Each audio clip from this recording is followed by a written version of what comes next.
Yeah, so my name's Will. I grew up in Northamptonshire with my mum. My mum and dad separated when I was quite a young age, so I don't really have much memory of my early childhood.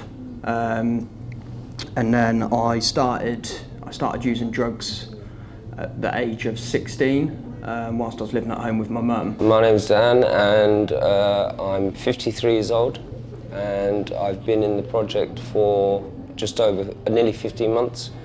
Prior to coming in the project, I was in a flat in Tile Hill, and I was trying to drink myself to death. And I was literally crawling down the corridor to open the door with my hand, and the courier would just drop the vodka bottle in with me, and I just didn't want to wake up anymore. I started the Dynamo Project about 2.5 years ago now. I have a long history of, I call it substance abuse, but I took a lot of drugs growing up, which led me down the addiction path, which nearly killed me. The drugs really affected my mental health and me in general as well.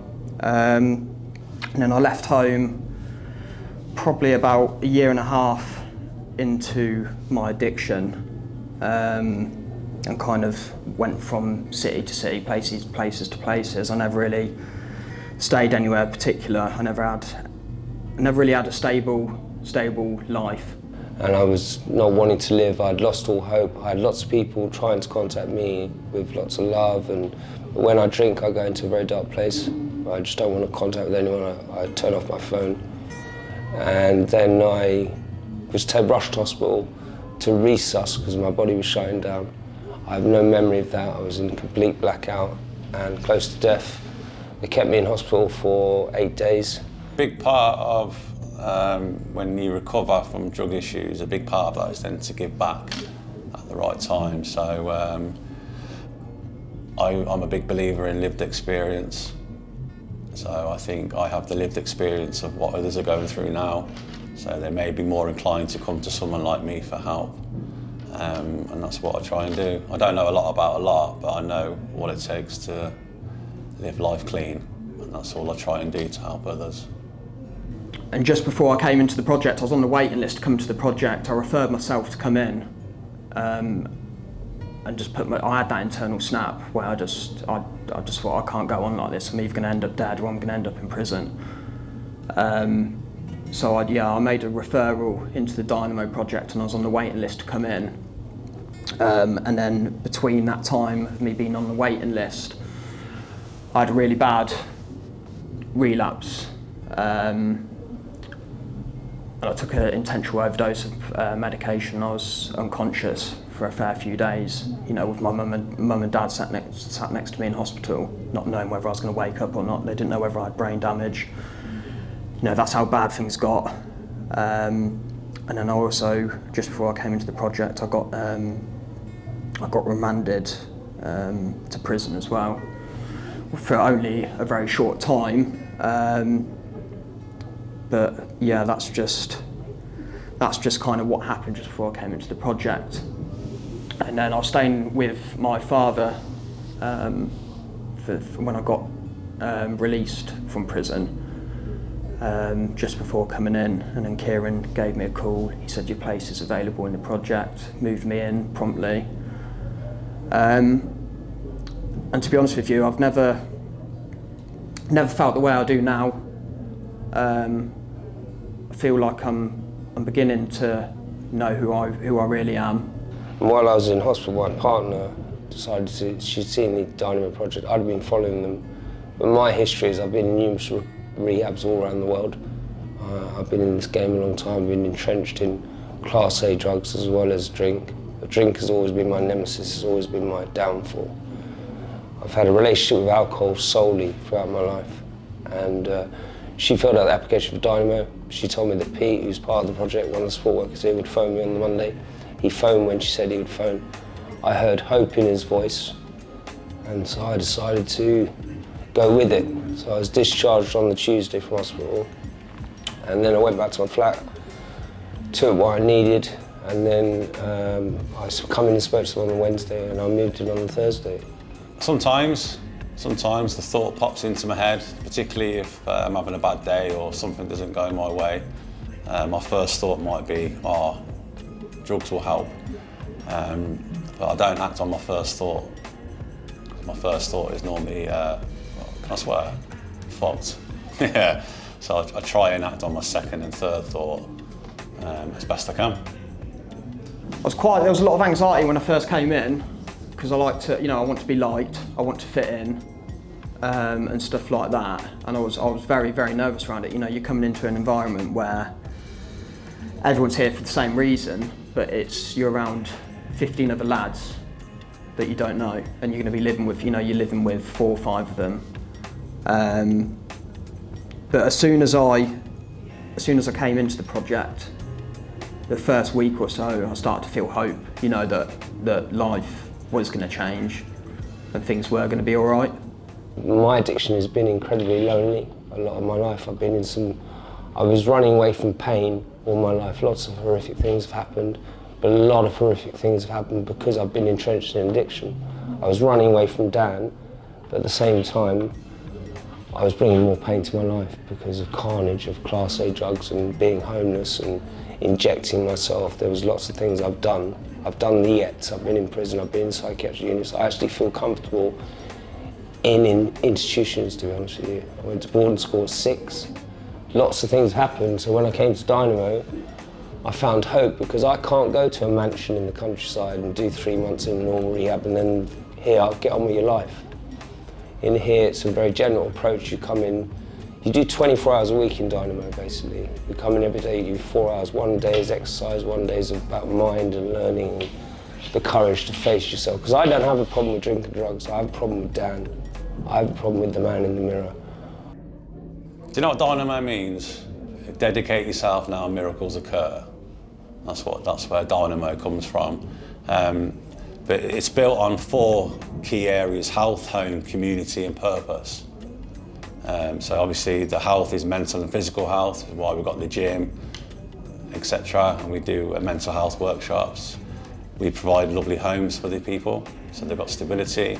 The coffee shop falls into the community aspect of it, and it's difficult enough to come into somewhere and say, I can't stop using drugs. It can be a bit daunting. That's why in the coffee shop, it's a bit less daunting, it's a bit more informal, and you can just come in and say, I just need to speak to a member of staff. And it just takes away that barrier that you might have reaching out to your doctor or a family member.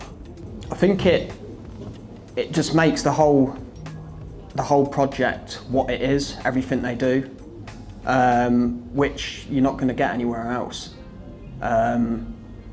I've been to rehab previously, and it was nothing like it is here.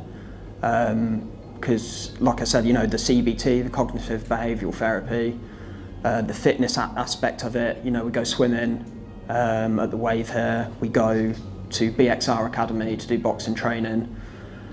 We have one-to-ones with our support workers regularly. People come in and we wear masks. Some will come in with the roadman style, some will come in childlike, some will come in as the comedian, some will be silent.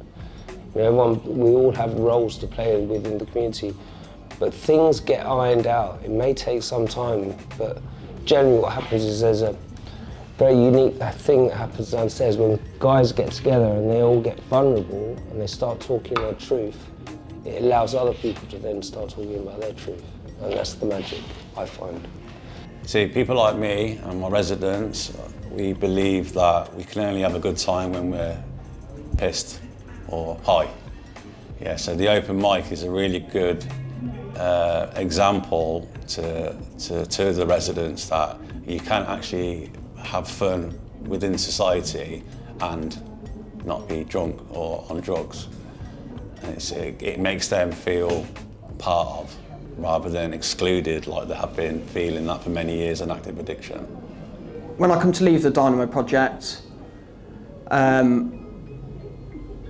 like to potentially go to college or do some sort of training so I can be in a position to help other people through drug and alcohol, well, through addiction, drug and alcohol services, and potentially, go and work work and help other people find a solution to their addiction, really.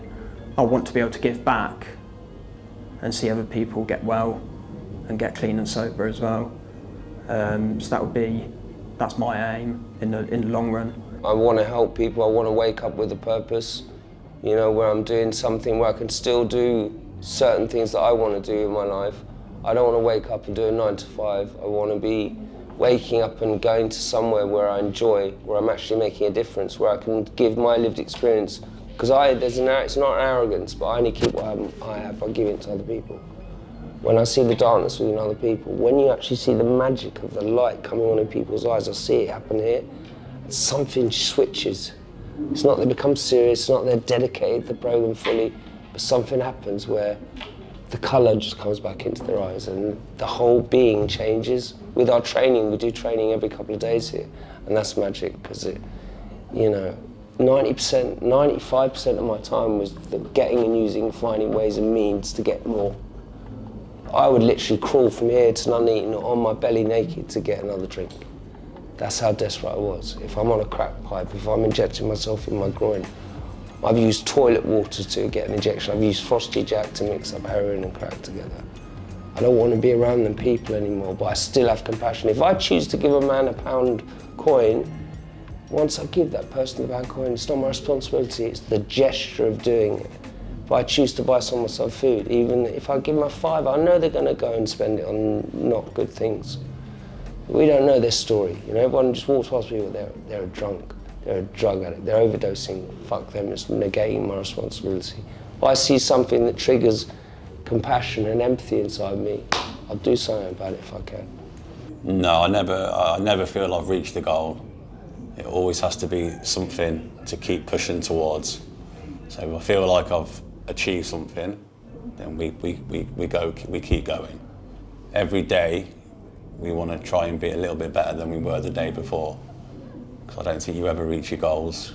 I don't believe that anyway. Don't let your circumstances or your age or what's going on outside of your addiction stop you from coming into recovery, because that's the biggest mistake I made. I came into recovery at an early age and I thought, I can't be an addict at this age, and you know, my life hasn't got bad enough. It's not at rock bottom, but I was at rock bottom. And I'm so glad that I stuck with it and got to where I am today. So yeah, just throw yourself into it. I would just say you need to make a decision within your heart that you want to get better. It has to come from you. You know, the devastation that we cause within our families, within our loved ones, you may be facing court, you may be facing prison, you may be currently in a psychiatric unit, but there is hope here. And whatever you've done, other people have done it as well. And once you can transfer that to other people and come in, but it has to come from you. The nastiness, the yets are coming. If you continue in doing what you're doing, it's going to get darker. I was nearly dead before I came to Dynamo, and these people helped me, but it has to come from you. And I tell you, within a few weeks, miracles start happening, trust me.